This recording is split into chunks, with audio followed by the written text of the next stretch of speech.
विधान परिषदेच्या मतदानाला आता सुरुवात झालेली आहे। एक मोठी बातमी आपण पाहतोय। आतापर्यंत 9 आमदारांनी आपला मतदानाचा हक्क बजावलेला आहे।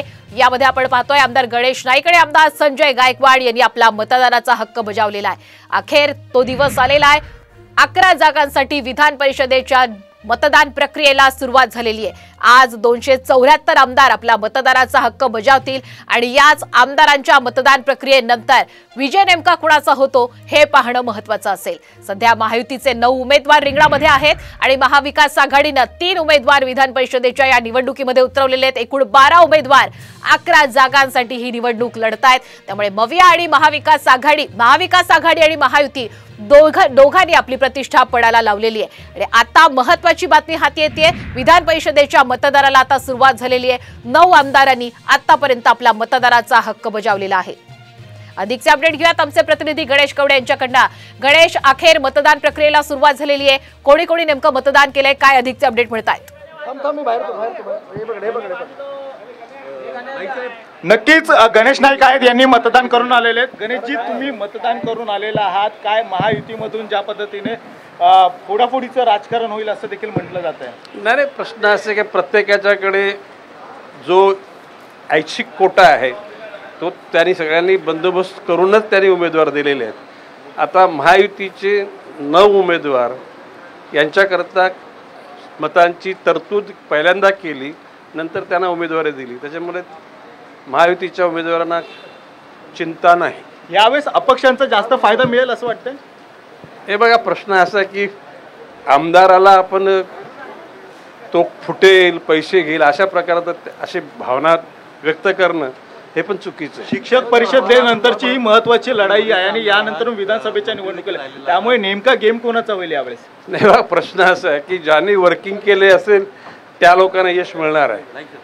आणि बाब अशी आहे की लक्षात आलं काय की जो कोणी म्हणजे काय आमदार खरेदी वगैरेचा जो असा कोणी उच्चार करतात ना, तर इतक्या लाखो लोकांच्या मतावर निवडून येणारे लोक काँग्रेसचे 4 ते 5 पहिल्यापासून फुटल्यासारखं ते कोणी पैशाने कोणी फुटेल असं नाही, विचारसरणी कोणाला पटत नाही वगैरे अशा गोष्टी होऊ शकतात। परंतु आपण आगामी विधानसभा डोळ्यासमोर ठेवून हे खरं तर म्हणायचं, ज्या पद्धतीनं पंचतारांकित कल्चर जे सुरू झालेलं आहे किंवा मोठा खर्च आणि या सगळ्या गोष्टी कसं पाहताना आपलं व्यक्तिगत मत आहे? नाही, बाब अशी आहे की आता का ती कालाची गरज आहे। लक्षात आलं की आता आमदार निवास अस्तित्वात नाही आणि म्हणून सर्व आमदारांना हॉटेलकरता दर मासिक पैसे मिळतात। आता त्याचबरोबर पक्षाने सगळ्यांना एकत्र ठेवण्यासाठी एखाद्या हॉटेलमध्ये व्यवस्था केली तर तो काय शोक किंवा म्हणजे त्याला काय ऐश्वर्य दाखवण्याचा प्रकार नाही, ती गरज झालेली। ओके, गेल्या काही दिवसांपासून हे सगळं सुरू आहे, त्यामुळे आगामी विधानसभा डोळ्यासमोर काही आमदार फुटतील? हे बघा, प्रश्न असं की ज्यांना क्रॉस वोटिंग करायचे ते काय कोणाच्या पैशाच्या कोणाच्या दबावाखाली क्रॉस वोटिंग करणार नाही।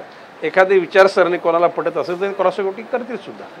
यावेळेस विचारसरणी आहे, त्या विचारसरणीच्या नंतरून हे मतदान होताना पाहायला मिळणार आहे। त्यामुळे नेमके यामध्ये कोण कोण आमदार फुटतात हे देखील पाहणं अत्यंत गरजेचं आहे, कारण की काँग्रेसचे स्वतःच आमदार आहेत ते सांगतायत की 4 ते 5 आमदार आहेत ते फुटण्याची शक्यता आहे। त्यामुळे एकंदरीत यावेळेस आता काँग्रेसचे नेमके आमदार फुटत आहेत की शरद पवार गटाचे आणखी कोणाला हे करतायत?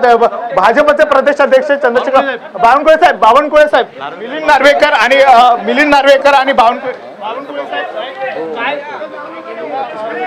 नार्वेकर साहेब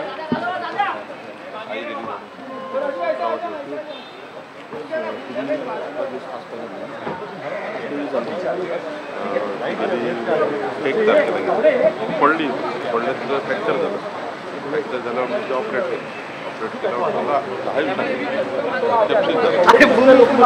10 जण सेप्सिस झाला, पूर्ण पॉइझन झालं।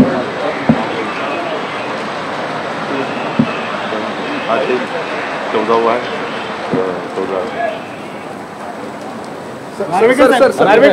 नार्वेकर साहेब नक्कीच मतदानाची जुळवाजुळवासाठी नार्वेकर आहे ते स्वतः उमेदवार आहेत ते देखील इथं साहेब तुमची काही वेळामध्ये बस येते बोलण्यासाठी मीडियापासून खरं तर ते टाळतायत मात्र आता अवघ्या काही वेळामध्ये आहे ते बस आहे ती उद्धव ठाकरे गटाचे सगळे आमदार आहेत ते या ठिकाणी येतील आणि त्यांच्या स्वागतासाठी खरं तर नार्वेकर आहेत ते बाहेर आलेले आहेत. त्या अगोदरच खरं तर चंद्रशेखर बावनकुळे हे भाजपचे प्रदेशाध्यक्ष आहेत आणि त्यांच्याशी देखील आहे त्यांनी बातचीत केलेली आहे कारण की चंद्रशेखर बावनकुळे